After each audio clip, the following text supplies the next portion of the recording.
Olá, pessoal! Vamos a mais um podcast Campus Connect. Espero que vocês tenham gostado das últimas edições e tenho certeza que hoje vai ser incrível o nosso entrevistado.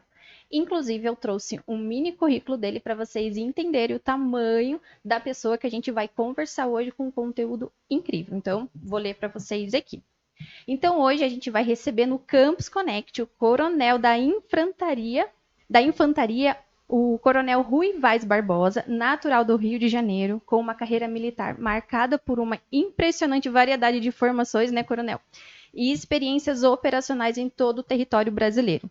Ao longo de mais de 3 décadas de serviço, o coronel Barbosa atuou em regiões estratégicas como a Amazônia, Caatinga e Serra da Mantiqueira, tendo sido comandante do Comando da Fronteira Rondônia, em Guajará, Mirim, né, e da 5ª Companhia de Polícia do Exército, em Curitiba.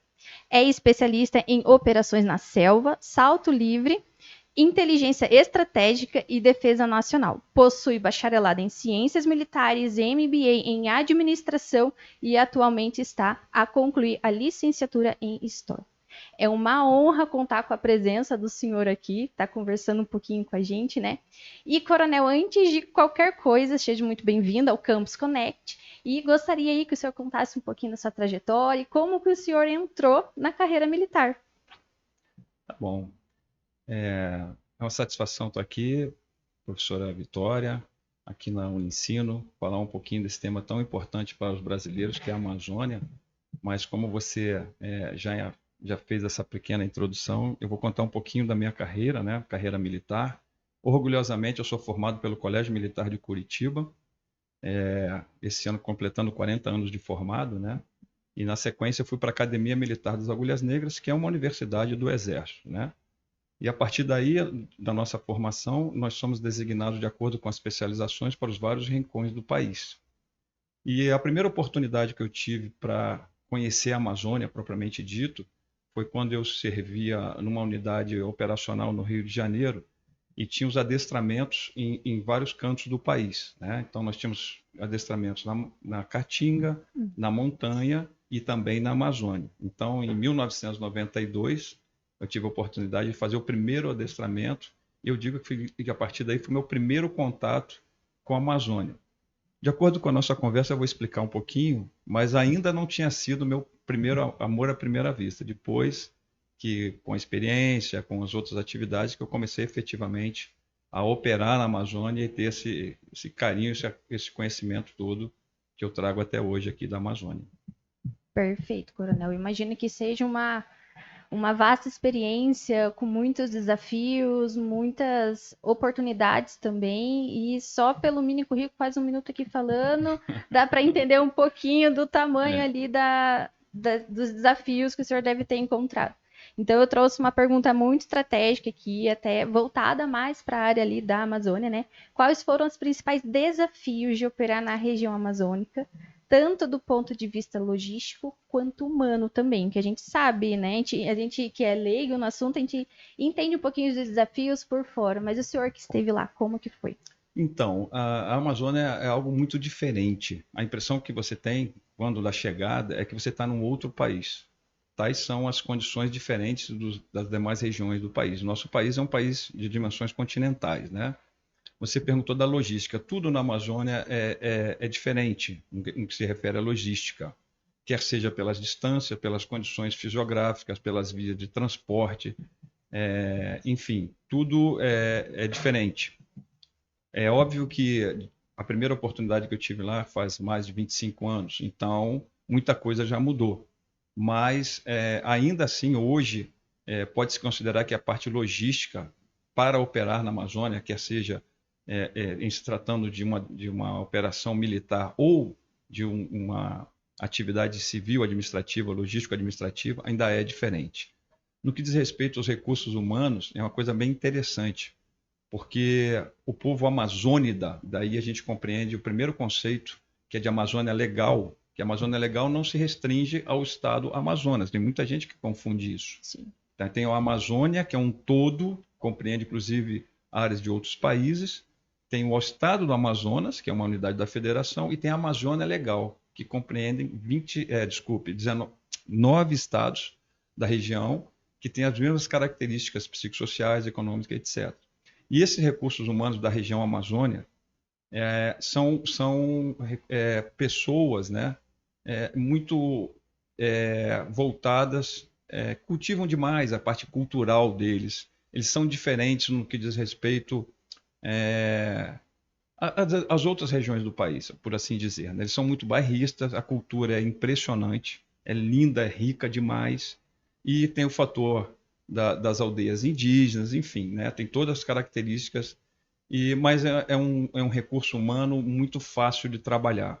Eles são, por demais, hospitaleiros, né? E gostam muito de compartilhar essa cultura toda, esse modo de viver do Amazônia de uma forma geral. É bacana, é muito, muito interessante essa vida que eles levam naquela região. Legal. E como que é um militar vivendo nesse dia a dia, junto com eles, com essa cultura diferente? Como eles são receptivos? Como que foi essa experiência? Essa experiência eu tive a última bem, bem interessante, que eu tinha sob minha responsabilidade uma área grande, que era o estádio do Rondônia, e eu tinha algumas aldeias indígenas ali dentro. Quando você pergunta do dia a dia do militar, tem uma trilogia que a gente usa bastante, né?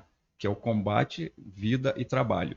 Então, porque como os militares ficam destacados por vezes em unidades que nós chamamos de pelotões de fronteira, eles têm que sobreviver naquela região, né? Então eles precisam, como eu disse, a vida, né, o dia a dia, o combate, que é a defesa efetivamente da área que eles estão, e o trabalho que eles precisam desenvolver para efetivamente estarem ali e por muitas vezes com as suas famílias naquela região por um período considerado grande, né? Para você ter uma ideia, os militares dos pelotões geralmente passam um ano destacados naquela região com suas famílias, com esposa, filho, marido, etc, etc. Então, realmente é uma vida diferente, intensa, eu diria, né? O trabalho intenso, são 24 horas que você está efetivamente naquela região e tem que sobreviver ali. Sim. E que tipo de operações são mais comuns ali na Amazônia? De vigilância humanitária? Tá. Na Amazônia, existe uma lei complementar que é tem o número 97 de 1999, que fala sobre as atividades subsidiárias do Exército no Brasil. E aí você tem, dentre elas, ações humanitárias, né, e ações também de proteção. Então, por exemplo, hoje acontece a entrada dos cidadãos venezuelanos que chegam ao Brasil. Então, isso acontece pela região amazônica, no estado de Roraima, na fronteira com a Venezuela. Então, o Exército tem uma força que está lá hoje, uma estrutura para receber e cadastrar essas pessoas que vêm para o Brasil. Não só isso, mas também houve situações em que eu participei de, por exemplo, enchentes. Então você tem que atender a comunidade, e eu falo aí em regiões como, por exemplo, Rio Branco, no Acre, o interior do estado do Acre, o interior do estado de Rondônia, do Amazonas, enfim. Então você também opera nesse sentido, né? E como você abordou na primeira parte, também com as aldeias indígenas, né? Sim. Então, o Exército, por vezes, realiza ações cívicos-sociais. Então, leva essa população, essa tribo, médicos, dentistas, enfim, né? Apoia essa população menos favorecida, vamos dizer assim. E isso faz parte do métier, do dia a dia do militar que serve na Amazônia. Eu gostaria de caracterizar aqui algumas situações, porque a gente fala na Amazônia, dá a impressão de ser uma mata gigante, uma floresta, como você muito bem abordou. Mas existem cidades de grande. São centros urbanos, por exemplo, Manaus, Belém, que têm características urbanas iguais a qualquer outra capital do país, né? Perfeito. E crimes ambientais também são abordados? Sim, existe sim, que nós chamamos de operações interagências. Então, geralmente, o que acontece? Nessas regiões mais afastadas, e como você já abordou na parte logística, por vezes é difícil das instituições como o IBAMA, por exemplo, a própria Polícia Federal, não ter condições ou não ter apoio logístico e até de segurança para realizar operações nesse tipo de ambiente. Então, as Forças Armadas, e eu cito também, muito importante na região, a Marinha do Brasil e a Força Aérea Brasileira, em conjunto com o Exército, realizam operações interagências, apoiando eu tive a oportunidade de participar de uma operação na Floresta Nacional do Bom Futuro, em que nós apoiamos o ICMBio, né, e é contra crimes de extração de madeira, garimpo, dentre outros, né? Então, é gratificante, não só como militar, mas principalmente como brasileiro, você poder atuar nesse tipo de operação. Perfeito. Tirando essa experiência que o senhor coronel trouxe, teria alguma outra marcante que poderia estar compartilhando com a gente? Olha, uma oportunidade que eu tive ainda como capitão, né? Enquanto você é mais novo, mais operações você participa, né? Não que os demais não participem, não é isso. Mas é onde você está na fase operacional, vamos dizer assim, né? E eu tive a oportunidade de percorrer toda a Transamazônica de carro, né, de viatura, fazendo o reconhecimento de trechos de itinerários. Então foi uma experiência assim sensacional. Quando eu falo Transamazônica, eu gostaria de caracterizar a Transamazônica na Amazônia, porque ela Sim. começa lá no Nordeste, né? E atravessa todo o país ali, né, de leste a oeste. Mas a parte amazônica eu tive a oportunidade de rodar bastante e conhecer. Foi algo que me marcou, né? Jamais imaginei que um dia eu ia rodar na Transamazônica, né? Sim, pois é. Não, imagino a experiência, tudo que o senhor tem aí na cabeça e tá tentando resumir para nós aqui.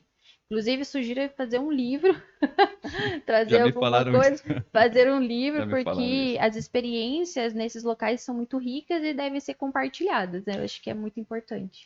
Por falar em compartilhar, eu queria aproveitar o momento, né, e me dirigir aos alunos, né, da Unicino e quem, enfim, está assistindo o nosso podcast.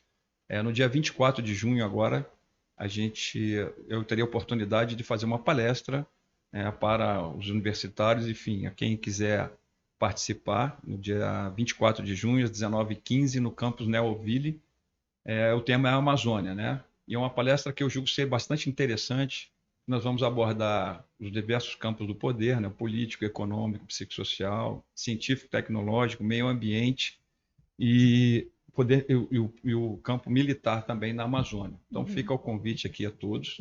Se quiserem aprofundar um pouquinho mais sobre uma parte do nosso país, estão convidados. Ótimo, com certeza. Que é só um pouquinho do que vai acontecer lá no dia 26. Tem bastante Só, coisa. só 1% do que vai acontecer. Tem bastante E coisa. aproveitando o gancho ali também, trazendo um pouquinho das questões ambientais, sociais também, que vai ser abordado também lá na palestra, a Amazônia ela é frequentemente, né, ela é bem explorada. Normalmente, quando fala Amazônia, as pessoas já se reportam a desmatamento, extração de recursos ilegais. Como que a experiência do senhor dentro do Exército, é, como que o senhor veja isso? Como que eles atuam referente a isso? Veja bem, como eu abordei na parte de operações e interagências, nós, o Exército sempre, as Forças Armadas sempre são demandadas, né? E para operar, justamente pela característica até de onde estão, né? As unidades são espalhadas por toda a Amazônia, principalmente na faixa de fronteira, e em regiões que são de difícil acesso, né? Então, e é onde por vezes acontecem os crimes ambientais. E isso acontece muito, de participar de operações de interagências, mas não necessariamente só operações de interagências, né? O próprio Exército ele realiza por vezes patrulhamentos de, como eu apresentei, de reconhecimento de fronteira, de patrulhas patrimoniais dentro das áreas. Então, eu entendo que o Exército, as Forças Armadas fazem esse papel muito bem lá, independente se são demandadas ou não, né? Existe a lei, aquela que eu mencionei, a Lei Complementar 97 e 99, que permite ao Exército atuar na faixa de fronteira, ter o poder de polícia para atuar na faixa de fronteira. Então, isso favorece muitas operações nessa região e onde estão as reservas ambientais, reservas indígenas, etc, etc. Aproveitando, questão questões indígenas, tudo, como que é a interação deles com a comunidade indígena, com a questão dos ribeirinhos, existe uma como é que eu posso dizer, uma colaboração por parte deles? Existe sim. E você me perguntou ali antes quais seriam os momentos marcantes. Eu falei sobre a viagem na Transamazônia, sobre o reconhecimento. E um outro momento marcante foi a primeira vez que eu tive um contato com uma tribo indígena, né? A gente aprende nos livros, a gente vê televisão, né? E na internet, mas efetivamente eu nunca tinha estado.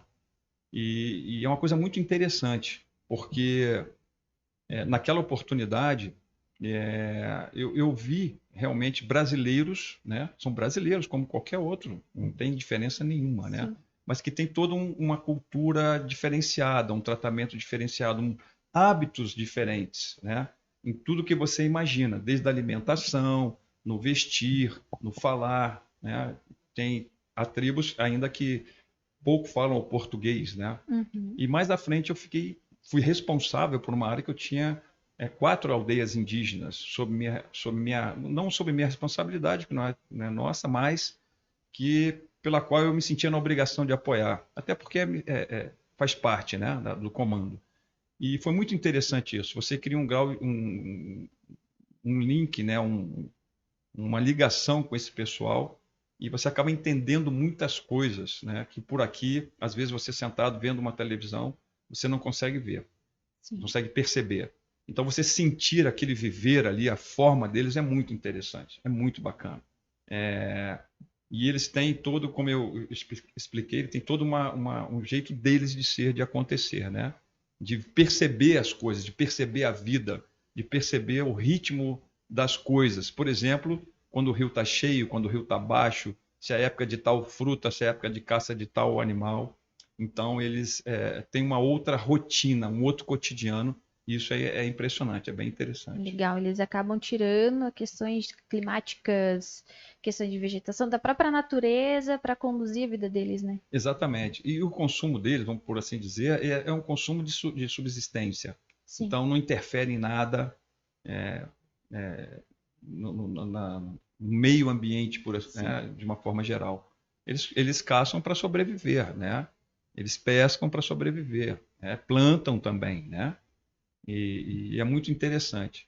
Mas, como eu disse, eles são brasileiros, né? Sim. Brasileiros, né? Algumas aldeias não falavam, os índios mais velhos, por assim dizer, eles não falam português, não gostam de falar, mas as novas gerações já têm essa interação maior com os militares, especificamente, eu percebi isso lá. Legal. E a questão dos ribeirinhos? Os ribeirinhos é muito, muito bacana. Aqui fazendo uma ligação com o Paraná, tem uma coisa interessante lá. Aonde você chegar na palafita, né, que são aquelas casas sob a água, ou na própria aldeia, enfim, mas com os ribeirinhos, aonde você chegar, você tem que tomar um café. Se você não tomar, ou comer com eles, é uma ofensa. Então, eu tive a oportunidade de chegar numa casa, eles não tinham praticamente nada, eles me ofereceram um almoço e eles só comeram depois que a gente comeu. Para eles é uma questão De honra. de honra e assim, de recepção, de consideração. Legal. Talvez hoje em dia, nos corre-corre dos grandes centros, você não perceba isso, né? Sim. Mas lá na Amazônia é muito característico, principalmente com o ribeirinho. Nessa apresentação que eu faço, que eu farei lá na Nelville, na sede da universidade, eu tenho uma foto muito característica disso. Que eu cheguei num local, eles não tinham nada, simplesmente nada, nem luz, não tem nada. Então eles acenderam uma lamparina e fizeram fogo para a gente tomar a única porção de pó de café que eles tinham. E você tem que tomar. E eles se sentem honrados por isso. Então, é só um detalhezinho daquela população ribeirinha que vive lá isolada na Amazônia também. Pois é, você já veja um outro lado que a gente que está aqui num centro urbano já não tem mais. Hoje a gente tem medo, às vezes, de chegar perto de alguém, de trazer para tomar um café, ou até mesmo de um oi, um bom dia, uma boa tarde. Daí você vai num lugar desse, você veja que eles, de certa forma, até uma forma de acolher a pessoa e não veja maldade.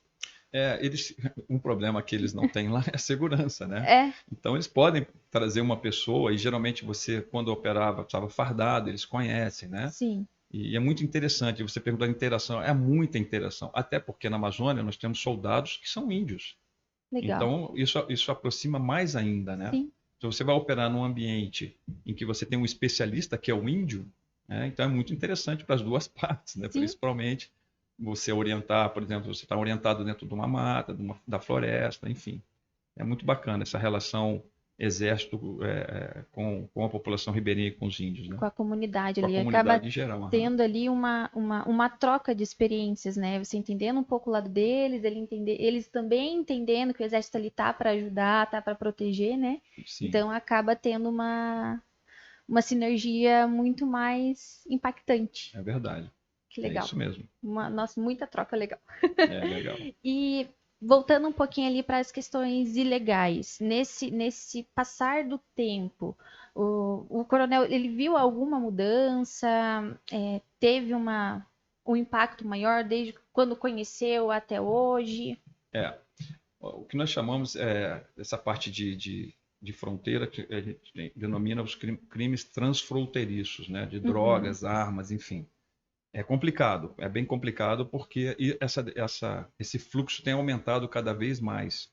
E as estruturas, por vezes, de segurança, né? As forças de segurança, exemplo, da Polícia Federal, para a Polícia Militar, a Polícia Civil dessa região, não conseguem, não têm a capacidade devido à falta de efetivo, etc, uhum, etc. Então, acontecem periodicamente as operações interagências. Então, o Exército trabalha junto com esse pessoal, né? Aí sim, um reforço na parte logística, operacional, para tentar evitar, vamos dizer assim, pelo menos minimizar essa parte dos crimes na faixa de fronteira.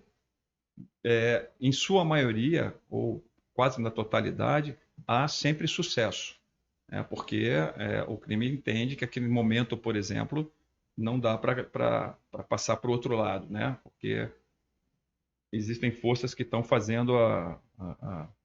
a- fazendo a fiscalização, vamos dizer assim. Mas o crime ele também evolui, né? Então existe tráfico aéreo, lançamento de carga, enfim, né? Por embarcação. É, é, a gente trabalha, atua na tentativa de reduzir isso aí, que uhum, a gente sabe que isso acaba indo para os grandes centros, etc, sim, etc. É bem difícil operar na Amazônia nesse aspecto, mas eu entendo que o Exército tem que estar plenamente capaz de conseguir operar naquela região. com certeza. E a gente trouxe em especial a onça aqui por um motivo. Qual que É, seria ela? nessa onça aí, a gente fala até se emociona um pouco, né? Eu tenho uma parecida com essa lá em casa.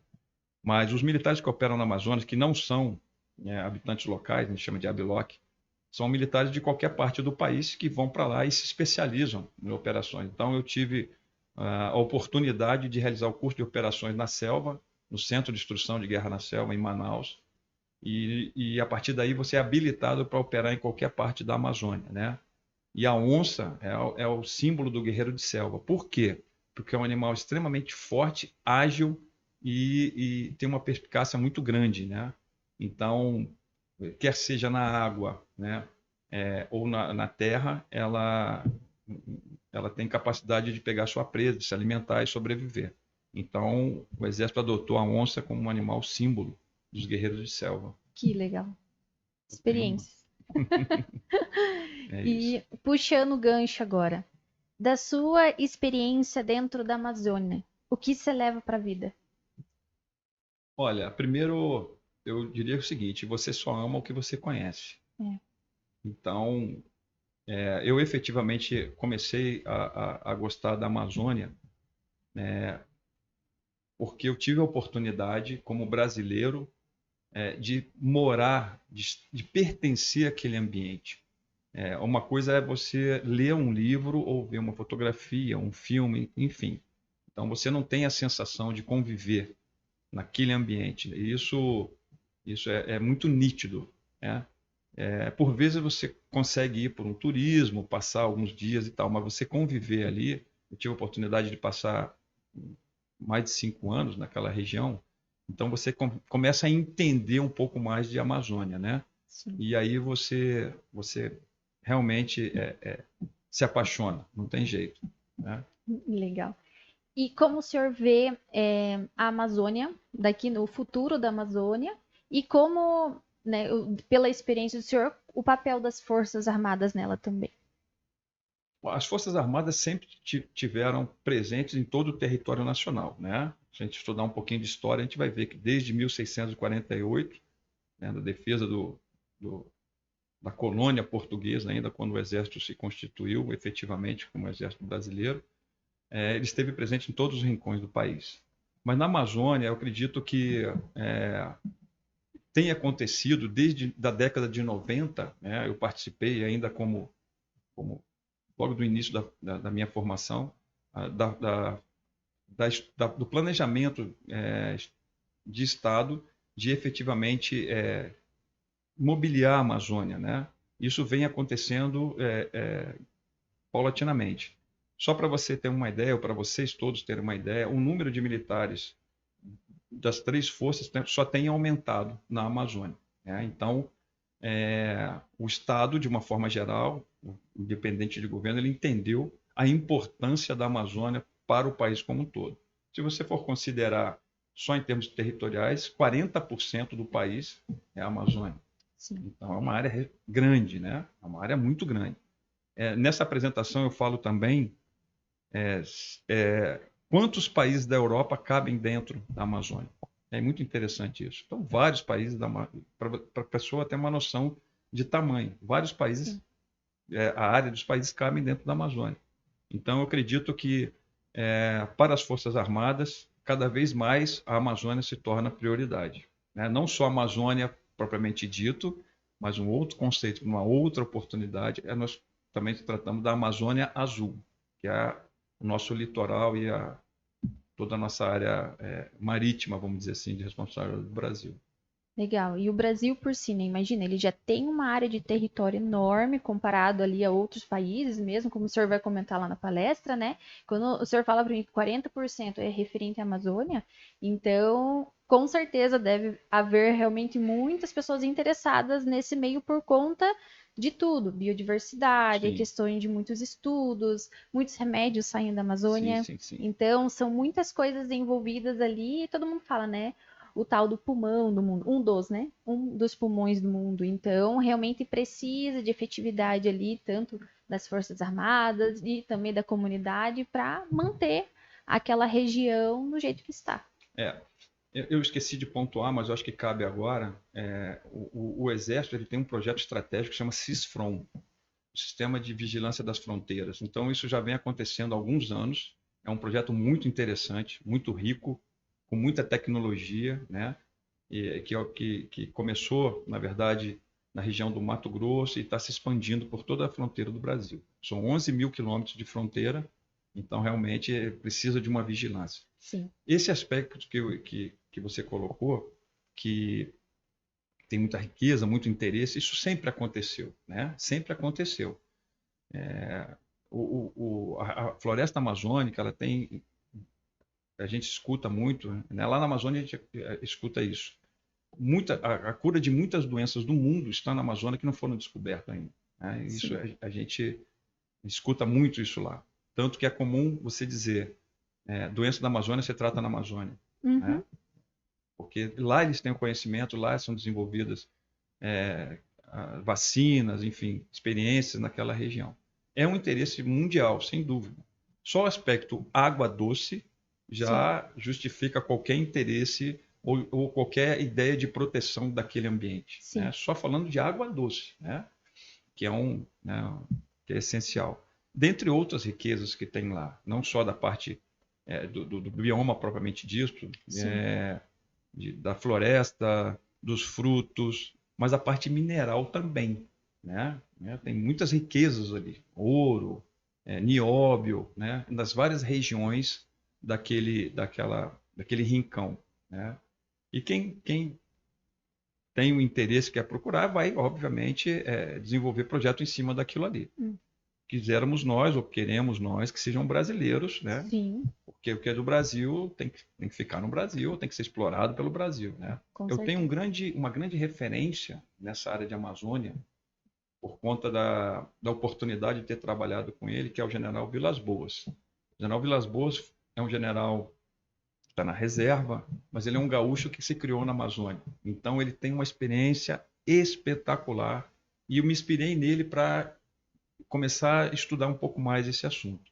E ele falava muito sobre isso, sobre a Amazônia. É extremamente conhecedor, né, da Amazônia, e ele foi minha referência para falar sobre os temas da Amazônia. Qualquer tema que você imagina sobre a Amazônia, ele conhece. É impressionante. Que legal. E essa área da saúde realmente é algo que para mim impacta muito. Por exemplo, eu sou uma entusiasta de utilização de plantas para tratamento. Então, o Copaíba 1 é o que eu tenho em Óleo de casa. copaíba.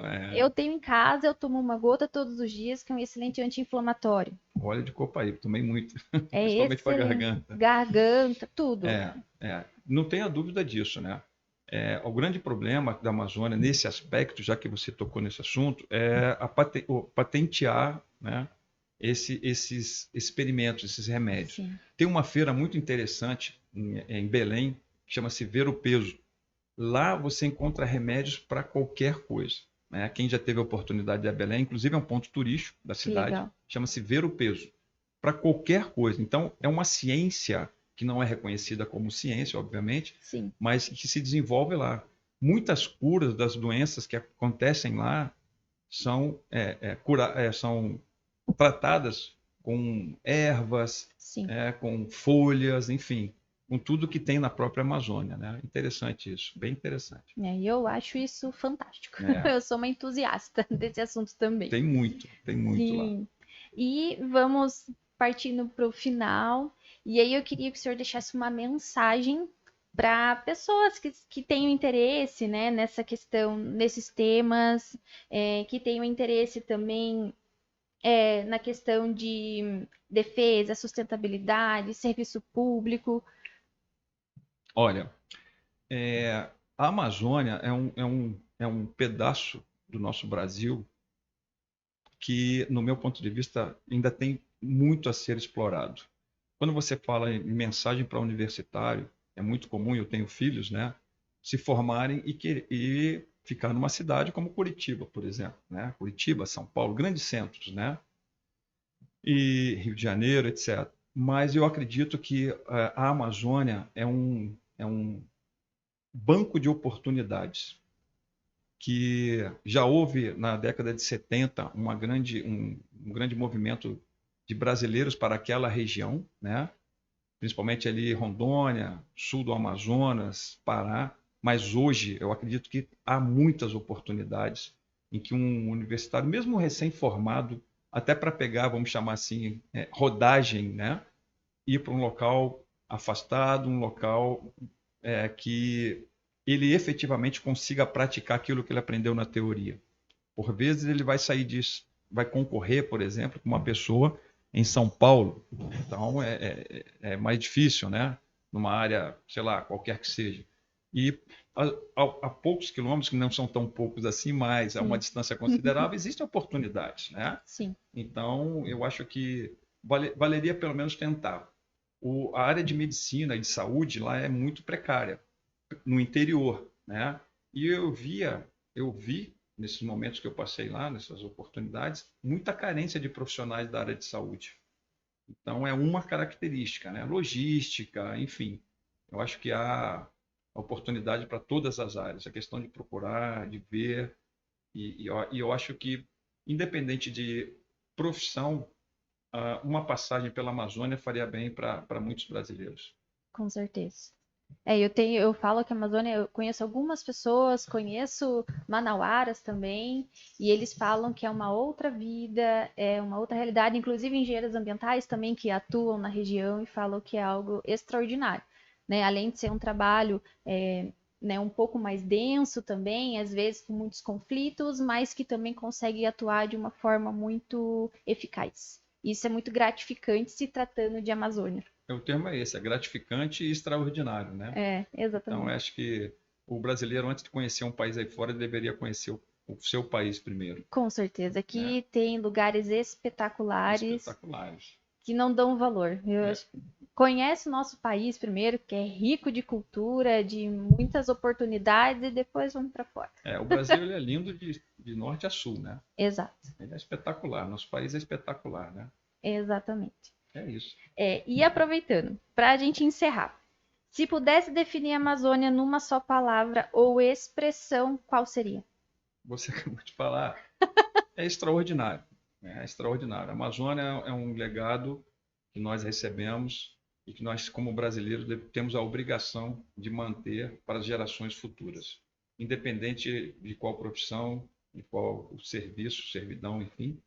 Eu acho que todo brasileiro ele tem essa missão de defender o nosso patrimônio, o nosso território e principalmente a região amazônica. Essa é a mensagem que eu deixo para finalizar a nossa conversa. Perfeito. Coronel Barbosa, muito obrigada pela, pela história, pela sua vivência, por ter prestado serviço também por nós, né? Por ter cuidado de alguma forma também da nossa Amazônia, ter cooperado pelo nosso Brasil e também por estar participando aqui do nosso podcast Campus Connect. A gente tem o maior prazer de receber o senhor aqui e chamando novamente os alunos para poder participar da palestra que vai acontecer no dia 26 de junho, 24, gente, 24 de junho, no campus Neoville. A gente vai também colocar aqui na barrinha aqui do podcast para vocês verem o dia e horário também. Também tem lá as informações no Instagram da Unensino, vocês podem lá se inscrever também para a palestra e vamos lá pegar mais conhecimento, que a história aqui é longa, então sei que tem muito conteúdo de qualidade. Muito obrigada desde Eu já. agradeço. E é isso, gente. Muito obrigada e até a próxima podcast.